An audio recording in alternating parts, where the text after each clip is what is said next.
Hey there, athletes. Coach John Ferry here from Team Wilpers. Excited as always to welcome you to our athlete briefing for week 12 of the La Jolla Half Marathon and 5K.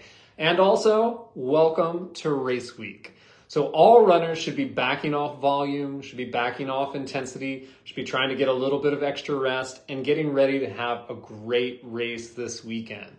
So let's first start by talking a little bit about the 5K course and the strategy for that course. So 5Kers, this is a race designed to start fast. So what do I really mean by that? It means it is a downhill start. So you're going to go high intensity right from the get-go. What this means in prep is that you need to have a really good warm-up. Don't just kind of walk to the starting line, shuffle around a little bit and expect to jump right in.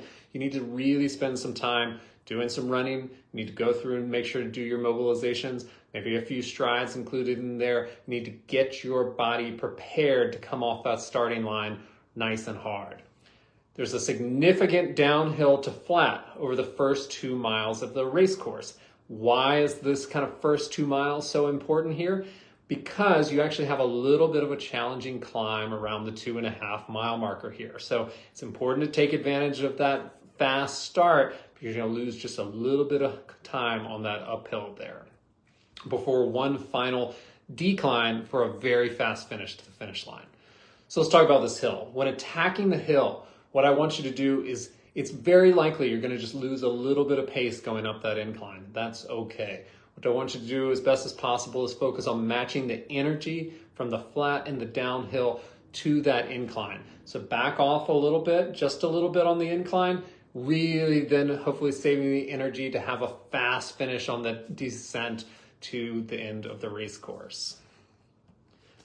Good goal for most runners going out to run the 5K is going to be somewhere between your threshold and VO2 max pace. I know you've had an opportunity to test out both of those over the last 8 weeks, so hopefully you've got a good sense of where you want to start. However, if your main goal is just to reach the finish line and complete the distance, no problem at all running this thing start to finish at easy pace. Have an amazing time soaking in the views. Half marathoners. Unlike our friends running the 5K, I strongly suggest a very controlled start to this race. Over the course of this race, you're going to have 4 significant climbs to contend with. We're going to break them down here. Climb 1 is the smallest climb and the smallest hill comes right after mile 1, and you'll have a relatively simple rise and fall. So as previously discussed with the 5Kers, and this one in particular, I'd really recommend backing off the pace a little bit, trying to match your level of effort from the flat onto the incline. Then on that downhill, as opposed to taking an opportunity to really surge and try to make up time, use it as a nice opportunity to recover, settle back in, because there's a lot of running left to go. You're still very early in the race.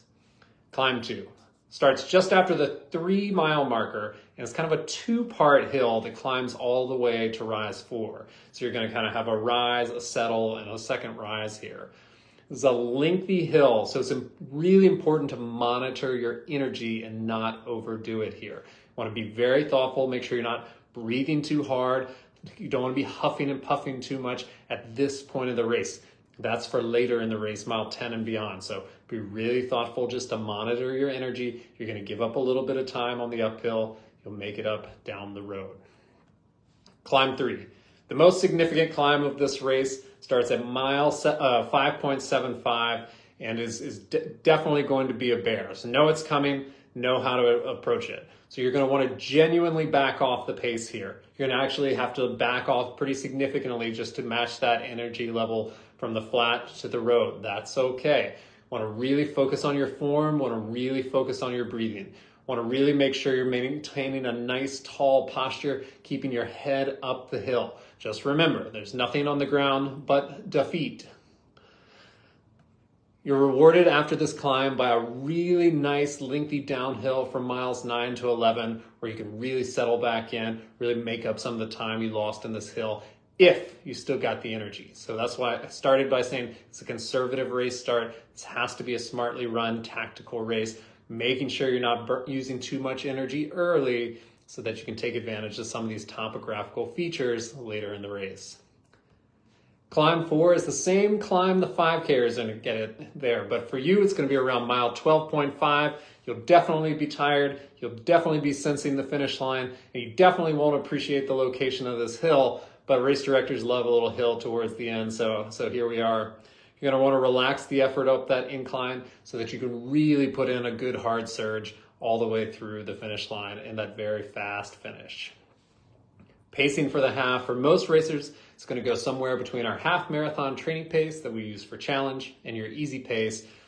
Hopefully over the many opportunities of half marathon pace workouts, long runs, etc., you've really got this dialed in so you know the pace you're going for right from the start. Most importantly, enjoy yourself out there. Enjoy those incredible views along the San Diego coast. Have fun. Remember, fun is fast. The race is just the celebration of all the hard work you've already done to get here, so enjoy it. Otherwise, thank you so much for training with us. I hope you had a good time going through our 12-week process, and we hope to get you ready for another race here soon. Have a great weekend.